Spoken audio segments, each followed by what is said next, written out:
And now, we request our moderator, Shri Ashok Kumar Sir, to take the session forward.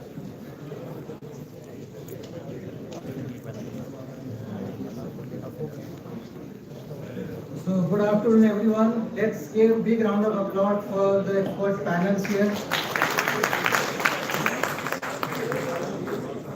As my friends have already told that this session is about Bharat as a telecom product nation. So it's a privilege to moderate this particular session where we explore how India is shaping its destiny as a telecom product nation. As we know that in our last decade, we have done remarkable progress in telecom service, connecting over 1 billion customers, people, building world-class infrastructure, including fastest 5G rollout, and also kind of a 4G saturation program, and BharatNet for driving digital inclusion. We all know. But today, we are at a point of inflection, meaning we are moving from a consumer of global technologies to becoming a creator of indigenous telecom products, and some of the experts are part of this particular journey. We'll talk about that. So it's about startup, public sector, enterprise, academia, and industry coming together to co-create solutions that are not only made in India but also made for the world. We have already started a beginning that we have rolled out 100,000 4G indigenous Swadeshi BTS and the core in BSNL network. So in this particular session, we will hear from leaders who are driving this particular change, from legacy manufacturing evolving into innovation hub, to startup pushing the boundaries of ocean data transmission, to policy architects setting the ecosystem for global markets. Our goal today is to uncover the key enablers, understand the challenges, and identify the actions needed to make Bharat a true telecom product nation. So let's start with a common question to all the panelists. So the first question, which is common to all the panelists, is like, what are the key enablers and goals for India to be a telecom product nation, and how, as a startup, like we have Shobana as startup CEO, public sector, we have ICI, and industry stages, co-create this particular journey. So I will start with Sri Rajesh sir.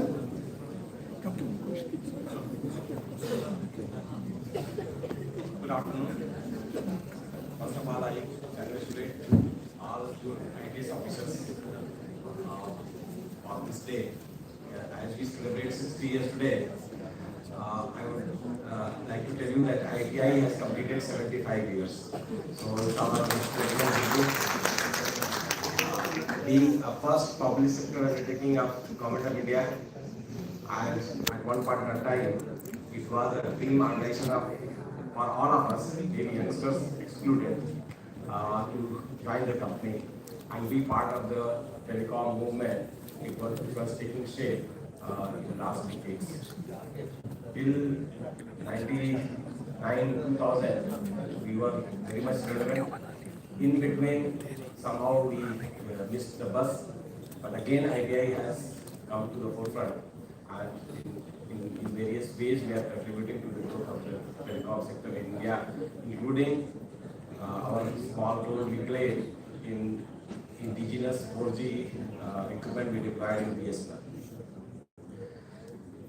Key enablers, coming to the topic, if I see, not as an ITI chairman, but as a general public, key enablers for product nation, especially telecom, is first is that we must have that mindset change at the basic level, where bright minds are interested in R&D. Unfortunately, somehow it is not happening so far. Unless you put brilliant minds in developing new products, you cannot dream of manufacturing a product. We cannot just simply take and do a contract manufacturing. You need to have your own product. And for that, we need to address our own problems by ourselves only.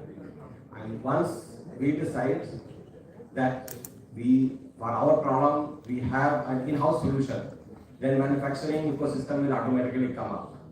So for me, that R&D, focus on R&D is the key. Young talents of IITs and NITs, they need to focus, and in fact the policies should be aligned to that, so everybody is contributing in developing the new product. Even manufacturing units like ITI, we have our own R&D center, though it is now having very limited resources, but C dot is there. So rather than simply copying, if next company is making ONTs, I will also make it, or if 4G is there, I will also do 4G RAN. That way, probably we can go to some extent, but cannot be the leader. So our focus has to be on core R&D, developing new products. Number one. Number two, the mindset change. Thinking that everything coming from the West is better than what we have in-house. That needs to be changed. We are all here, we are the users. Why should we feel that the Tejas equipments or CDOT equipments being supplied to BSNL are anyway inferior than what we are getting from the Western countries? If that confidence starts building up in general public, I'm talking as a general public probably feels that something coming from there is better than what BSNL can provide, that mindset is gradually changing, and that will force everybody to use Swadeshi. And third important thing is keeping in mind the safety and security concerns, safety and security of not only data but physical safety. Couple of years back, when some pages blast took place across the border on the other side, then we realized that manufacturing mobile phones and manufacturing devices in India and in a controlled, checked way is very important. So focus on safety, security of data and devices. Along with these two, I think these will be driving the journey to production. Thank you, Rajesh sir. I think you rightly said that we should not only manufacture the product designed by MNC, but we should have our own product. We focus on R&D and we produce our own Swadeshi product. Second thing, we talked about changing the mindset that Indian products are world class and not only we consume here but we also export. So thank you, Rajesh sir. Now I move to Dr. Kumar on the same question. Thank you, it's a real pleasure to be here. So thank the organizers for inviting me. I've always worked with many ITS officers over the years. So 25 years I've been working with BSNL and ITS. It's a pleasure to be here addressing you. So to answer this question, see, I think the current mindset is we build Indian versions of established products.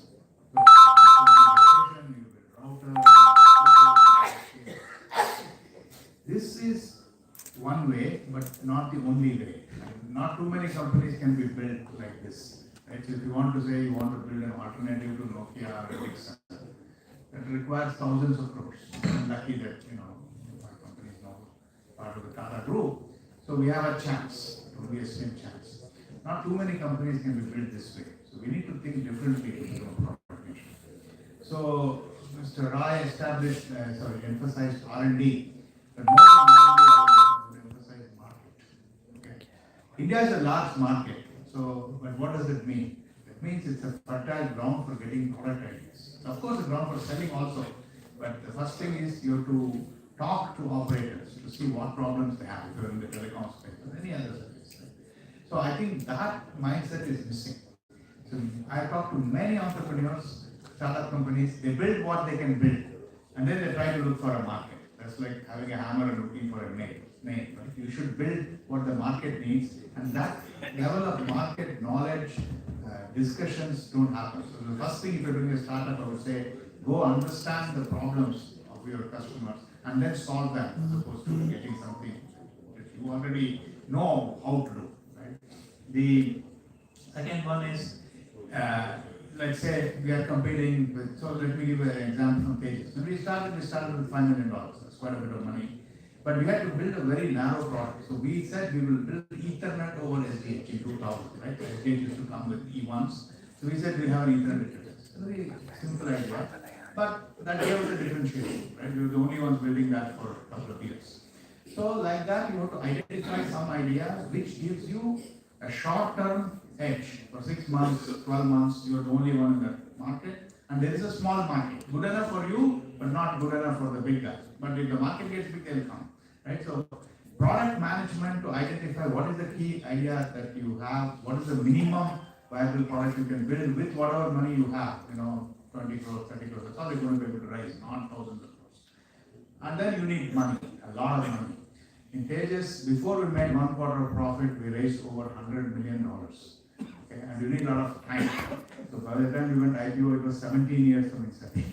So you need all of this: market knowledge, good product management, a lot of money, or at least sufficient money depending on what product you build, and then you also have staying power. You have to be willing to be there for 10, 15 years before it gets successful.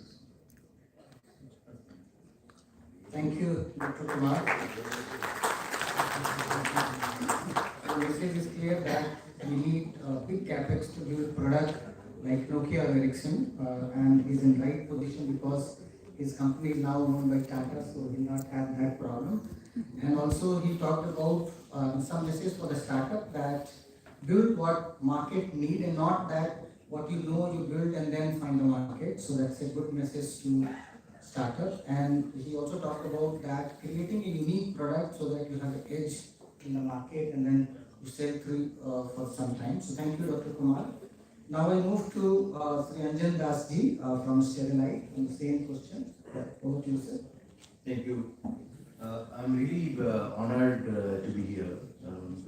So the first question was that what are the key enablers? Of course, we all know that the strong and bold strategic policy vision and some kind of implementation is very, very important. But I think the major point would be the commitment from the industry. Commitment from the industry for all the aspects of taking this country to a product nation. I think that's very important. And of course the collaboration, which is also I think a little bit of missing link within startups or academics or industry and the government. So I think this we have been discussing since independence and we are trying to improve all around. But I am trying to tell you that I think what we feel the key enablers to this transformation would be, one would be that significantly increasing our investments, primarily the industry's investments into R&D innovations and product development in these areas. And we have been talking about it. And if you see one parameter or one indicator of this is high technology exports, all sectors, sector agnostic, I'm not talking about the telecom sector, all sector together, I think high technology exports from India is barely less than 1.5% of the total high technology exports in this world, and which is even lower than the Thailand and Korea and this kind of Asian giants. So I think we need to really see that how we can improve this, and that will tell us that what we need to do together in this country. The second point is that we all know that the investments in R&D, less than 1% of GDP, and the private sector investments is in that share is less than 30%. I think this mindset also has to change. And I think there are discussions will be there in the later part of this session, is that how we can improve this. Second goal, after significantly increasing the R&D investments primarily by the industry, second goal would be how we can expand our manufacturing capacity in this country. And I think that needs a lot of, I should say, the pointers where we can improve, in the sense that I think Dr. Kumar has been talking about that creating domestic market. I think there is no visibility of domestic market and the expansion plan in the digital infrastructure in the 5-year horizon from now. I think how we can create that, whether it is an investment plan or something, has to be visible to all the players around. There has to be, different other kind of schemes like MATE's electronic component manufacturing schemes, or the standard making process faster, efficient, and implementable to be adhered, by all the players. So there are many things around this particular goal. We can discuss that. This is the second enabler. I think expansion significantly the manufacturing capacity in this country. And the third one is the global footprint. I think if you take, we talked about high technology exports as a percentage of the total exports. But if you look at the telecom components or telecom components exports from this country is less than 1%. Now, that is where I think we need to really see that all the policy measures, all the investments, all the collaborations, how we can improve these three parameters possibly would take us through the product. Thank you. Thank you, Anjan. I see you rightly pointed out some of the enablers, like one you said about commitment from industry, particularly increased investment in R&D is one of the aspects you talked about. Then you talked about collaboration between industry, startup and academia. And the third, you talked about that you should focus on the high-tech export, which is very, very poor and low. And also you talked about increasing our manufacturing capacity in our telecom sector. And also you talked about how faster we can make standards of different part of it. So thank you, Anand Dasji. Now I move to Sodhana Ji. You see you in your Firstly, I'm very much happy to be part of the session, and would like to say my wishes in terms of happy anniversary to all the people present here, including our writers as well as the delegates here. So talking about this particular topic, as a startup, I want to tell my team what's the problem that we face, because practically if you're facing the issue only we know what is what. So in that means as a startup, our wanted one thing is R&D. So sir rightly told about the R&D is nothing but we should find the market. Exactly, that is the right one. So we have to find out what is the market need is and what is the issue of the market. So that needs to be identified first. And so in my case, we did R&D nearly for 4 years with our own expense. So it's because we don't find any kind of technology advancement in this particular domain, that is ocean tech. That is marine tech, I would say. So right now SAT is the only one for the communication channel. So when we did a kind of R&D on ocean, it's very, very difficult to transmit a single byte of data. So it's really short for us because we are new to that particular industry during that time. So this made us to start a R&D. So we created a 4-member team and we started all the kind of innovations and what are the research and what are the products there in the different countries. That's how we started creating our own product. And we won nearly 24 IPs. Why I'm telling is that, though we have an idea, IP is more important vital role, especially for startup, I would say. So we are stopping only in India, but our focus needs to be in PCT, that is IPR, is more important. Taking the product to the international market, IP is very, very important. So considering as a startup, our focus is let's say I'm going to focus the Europe country. So Europe alone is cost around 5 lakhs for one patent application. Think these are the components where we need to focus to bring the product to the global markets. So in that means we will definitely achieve the global markets in a good manner. And similarly, talking about the collaboration between the academia, institute, policymaker, and also the public sector, one thing I would like to tell is, talking about the innovation is nothing, but it's not nothing, but the thing is making that in an implementation manner is a matter here. So putting an idea or this kind of drafting that, it's more easier when compared to doing an implementation. As a startup corporate, yes, we can do that by collaborating with academia knowledge and also the public sector support and also with the industry collaboration. As the rightly said, we are looking for a collaboration with industries like government bodies also. Before or not, we don't find any kind of facilities in terms of collaborating with government bodies. It's very, very difficult to reach But here, no, we got a good support in terms of this dot, I would say. And most important point, one more thing I would like to point out is like long-term funding support.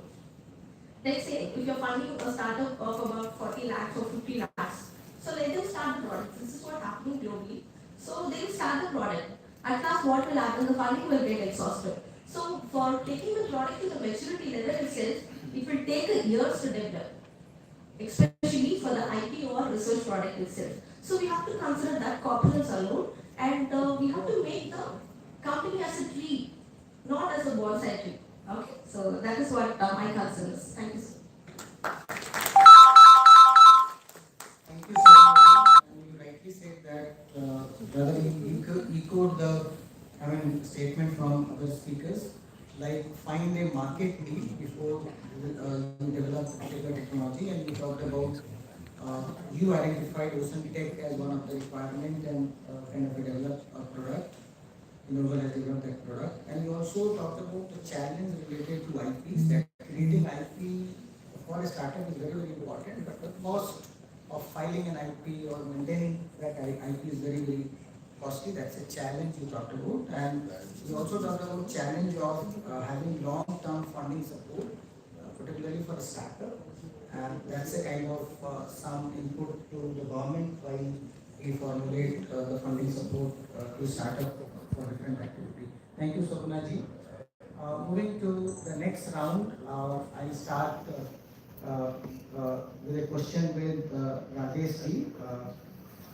What role does public sector play in de-risking and scaling indigenous telecom products? Since sir is heading ITI, I think it's a right question for him to ask. Please. If I limit our discussion only to telecom sector and specifically with ITI, we are probably the only manufacturing company in telecom and IT sector. The role of ITI, I can see maybe three folds. One is we ourselves are a manufacturer, so we have our own R&D, we collaborate with CDA, we get products, we manufacture them.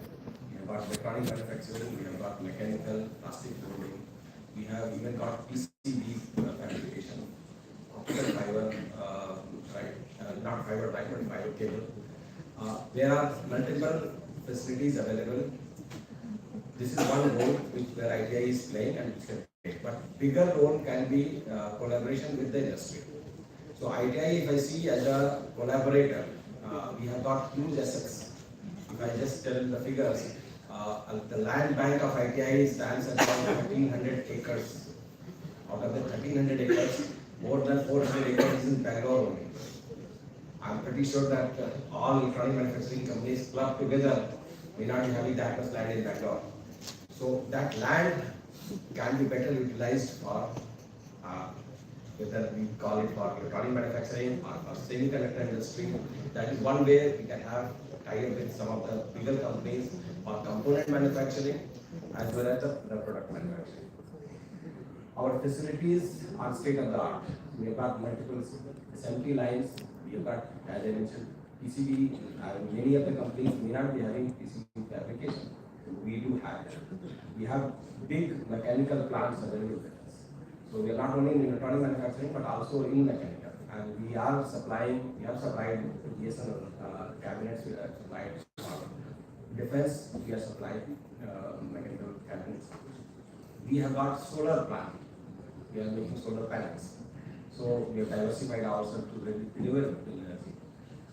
We are in defense products, primarily some products specifically made for Army and Air Force. We have got a big data center. So these are the isolated areas where probably the startups like and the newcomers may find it difficult to invest in, and we can collaborate. So the role of public sector in product nation is public sector has got the assets, probably not having that much flexibility in creating new products and manufacturing new products, but then it can join hands with the private, and then together we can make a good contribution in making India's Atmanirbhar Bharat and